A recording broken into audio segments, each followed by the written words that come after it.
Bismillahirrahmanirrahim. Assalamualaikum warahmatullahi wabarakatuh. Apa kabarnya kawan-kawan semuanya? Ya, hari ini saya mau share lagi nih. Ya, ada yang uh, bertanya, ya, uh, Bang, kalau mau bisnis itu produk dulu atau pasar dulu? Ya, oke, kawan-kawan boleh boleh ini ya, boleh simak ya. Mana yang duluan? Produk dulu atau pasar dulu? Ya, oke, kita coba ini ya, kita coba bahas gitu ya. Jadi uh, kalau umpama ngomong produk dulu atau pasar dulu, jadi biasanya kalau kawan-kawan tuh tanya gini, Sal mau bisnis nih, enaknya gimana? Terus kata orang yang passion ya, yang sesuai passion, yang suka, yang sesuai dengan hatinya dia, sukanya apa gitu ya. Harapannya apa? Ya harapannya supaya kalau kita jatuh bangun itu kuat gitu. Semangatnya tuh tetap ada karena sesuatu yang kita suka. Bener atau enggak ya, buat buat saya pribadi sih benar-benar aja kawan-kawan, karena kalau kita punya passion tuh wah, taunya siang malam kita kerjain gitu ya, kita ada semangat, kalaupun jatuh bangun lagi pun ya namanya passion gitu ya. Kalau orang suka sama main bola ya latihan bola kaki pagi siang sore malam, weekend pun latihan ya, seneng-seneng aja gitu ya. Jadi memang enak kalau kita punya bisnis itu sesuai passion ya. uh, Terus kemudian bentar ya. Terus kemudian kawan-kawan, kalau umpama kita bilang tadi contohnya laki-laki ya di sport, kalau umpama cewek gimana? Kita lihat banyak sekarang apa selebgram cewek ya, uh, ya dia ngomongin masalah kecantikan. Ya jelas gitu ya, cewek itu seneng sama yang cantik gitu, bukan seneng sama yang cantik, seneng sama kecantikan. Jadi kalau dia bicara kecantikan ya pasti dia semangat gitu ya. Nah, bisnisnya kalau ngomongin kecantikan kalau buat cewek ya happy happy aja ya, mau baiknya make up, mau bicara mengenai hijab, mau bicara mengenai dress ya, pakaian gitu, pastinya dia akan semangat semangat aja. Artinya yuk coba cari dulu gitu ya, apa passionnya kita di mana. Itu salah satu tips pendekatan untuk menentukan bisnis apa yang paling cocok sama kita ya. Nah, terus kemudian setelah kita tahu passionnya, ya pastinya kita kita mulai start lah jualan gitu ya.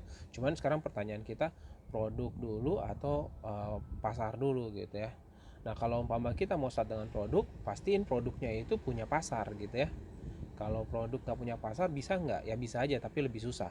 Jadi lebih baik kita cari produk yang punya pasar. Contoh kalau lagi sekarang pasarnya lagi rame ngomongin hijab, terus kita cari produknya hijab, ya cocok gitu ya. Kalau umpama lagi ada sebentar lagi mau ada event bola yang besar gitu ya dunia, terus kita main main aksesoris bola, which is itu kayak apa baju kaos atau uh, apa ya kayak sepatu dan lain-lain yang related dengan bola, pastinya juga akan booming gitu ya. Terus kemudian uh, saya mau sampaikan ya, jadi kita perlu tahu sebenarnya ada tiga jenis pasar ya, ada tiga jenis pasar yang perlu kawan-kawan pahami juga. Yang pertama itu ada namanya pasar potensial ya, atau kalau kita biasa kenal itu potential market gitu ya. Terus ada pasar yang sorry to say, ini pasar yang nggak layak buat kawan-kawan masukin nih ya, istilah kami bleeding market gitu ya, pasar yang berdarah-darah. Terus kemudian ada yang satu lagi, yang terakhir itu ada namanya sleeping market, pasar yang tidur. Nah, mungkin poin kita bicara di potential market, kawan-kawan jangan pernah masuk di bleeding market atau sleeping market ya. Pasar udah berdarah atau pasar yang udah tidur ya lupakan aja deh gitu ya, bakalan capek. Jadi pastinya kawan-kawan lebih baik fokus ke pasar potensial ya. Pasar potensial itu sekali lagi, pasar potensial itu pasar yang banyak permintaan tapi persaingannya sedikit. Saya ulangin ya. Pasar potensial itu pasar yang banyak permintaan tapi minim persaingan. Gitu ya. Jadi kalau umpama kawan-kawan ada tanya gini ya.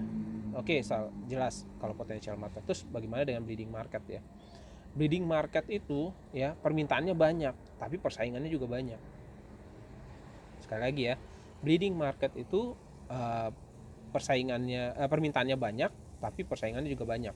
Terus yang ketiga itu sleeping market ya.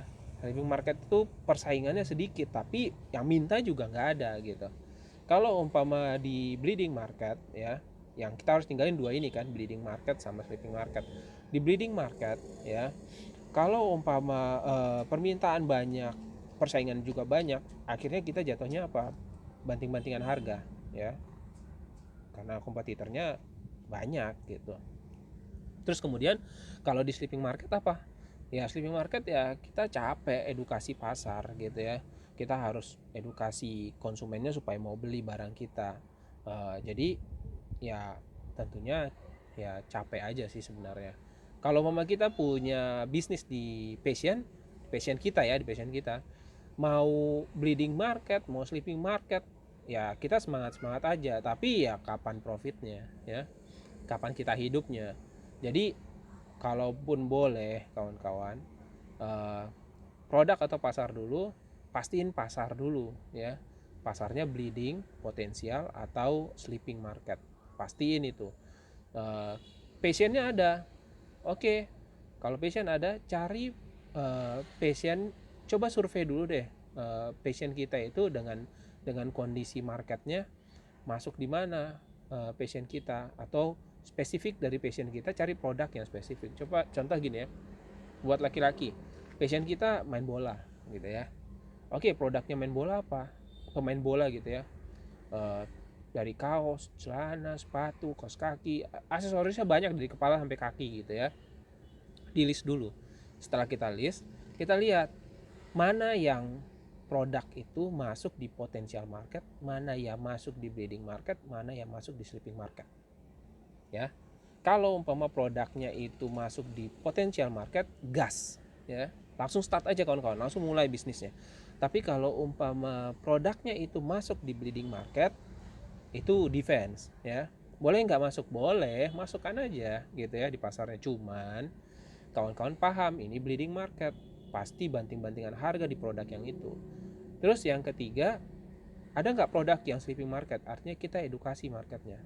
Contoh ya, kita bicara sepatu bola deh. Sepatu bola itu kalau orang yang paham ya, jenisnya banyak, dan masing-masing jenis itu punya spesifikasi berbeda. Dari spesifikasi itu kita bisa jelaskan detail gitu ya. Nah disitulah yang kita bilang edukasi. Yang kena dengan produk sepatu itu orang-orang yang pasti paham, dia butuh sepatu yang kayak gimana gitu ya.